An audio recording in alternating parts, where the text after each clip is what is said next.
I'm a nurse. Last night I saw something strange on the ER's security camera. I was sitting at the nurse's station reading trashy tabloids and drinking coffee when Olga, the other nurse on duty, poked my arm. The little girl escaped, she said with a giggle. What? She pointed to the security camera feed.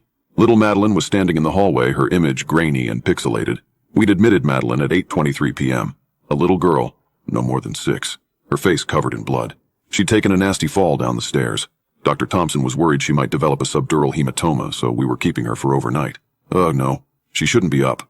I paused, leaning towards the monitor. And where'd she get those clothes? She wasn't wearing the hospital gown we'd put her to bed in. No. She was wearing a black dress, white stockings, and shiny black shoes, as if she were all dressed up for church or a funeral. And she kept whipping her head back and forth, as if expecting someone to come down the hallway. Well, are you going to go get her or not? Olga said, looking up from her phone. Yeah, I'll get her. I pushed the chair out, leapt up and speed walked down the hallway. Madeline, I called as I rounded the corner. Madeline, my breath caught in my throat. There was no one there. I walked up to her room. Madeline, I called, poking my head in. She was sleeping peacefully in bed, in her hospital gown, with her IV still attached. Weird. I walked back to the nurse's station.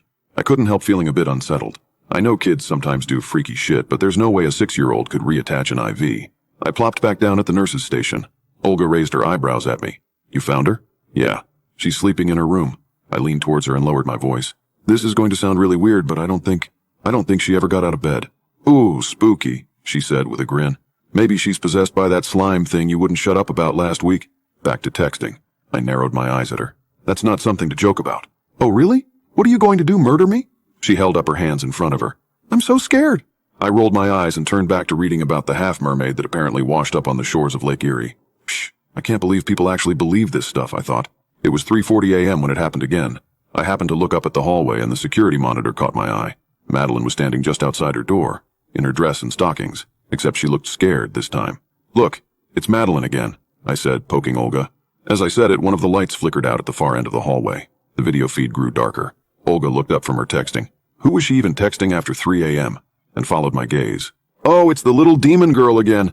Ha ha! I narrowed my eyes at her. If you think all of this is so funny, you go check on her. Her eyes widened a bit. Okay. She slowly got up, taking as long as humanly possible. Then she disappeared down the hallway. I turned back to the video feed. Another light had gone out at the end of the hall. The video was darker and grainier now, but I could still make out Madeline's little form standing in front of the room, barely more than a silhouette. Click. Another light went out, then another, and another. The hallway was quickly engulfed in darkness until the only light on was the one above Madeline's door. Well, crap, I muttered to myself. We're going to need an electrician. I drank the last dregs of my iced tea. When I put the cup down, I saw it. My blood ran cold. It was a shadow. A grainy, pixelated silhouette roiling and shifting in the darkness.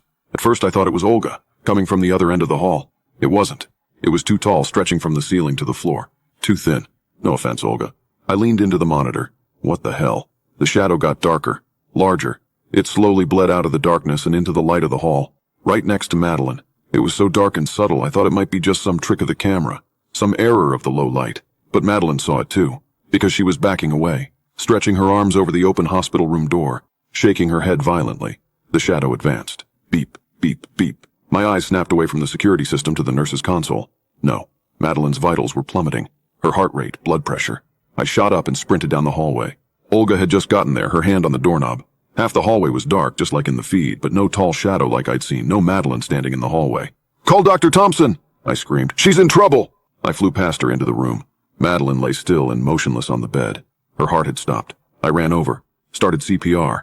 Come on, I screamed internally. Please don't take her from us, please. Blip, blip, blip. Her heartbeat returned just as Dr. Thompson rushed in. I fell against the wall and began to sob. Asterisk, asterisk, asterisk. We kept Madeline in the hospital for a few more days, but I don't think we needed to. She seemed to recover quickly. As I checked her vitals to release her, I'd nearly forgotten all about the shadow. How are you feeling? I asked her as I took her blood pressure. Great, Madeline said. She turned to her parents. She saved me. Oh, it was nothing. She glanced at me. Not you, she said condescendingly. Maggie. Maggie. I furrowed my eyebrows at her. Ungrateful little kid. Who's Maggie? Madeline's mother uneasily stared at the floor. Her father wrapped an arm around her and coughed strangely. Okay then. You're all set, I said, ripping off the blood pressure cuff. Yay! She squealed. She grabbed her mom's hand and the two of them walked into the hallway. But the father stayed behind. Thank you so much for everything, he said with a smile. As I understand it, you saved Madeline's life. No, that was Maggie, I said, rolling my eyes. He coughed again, strangely. The curiosity bit into me. Completely overstepping my bounds as a nurse, I asked, "Who's Maggie? Her imaginary friend?" He sighed heavily. Sort of. When my wife was pregnant with Madeline, she was actually pregnant with twins." My heart stopped. "Identical twins. But one of them passed away in the womb," he continued. "We told Madeline, since we don't believe in keeping secrets. But it appears we made a mistake. Little Madeline has an overactive imagination. Always talks about Maggie, as if she's actually still with us."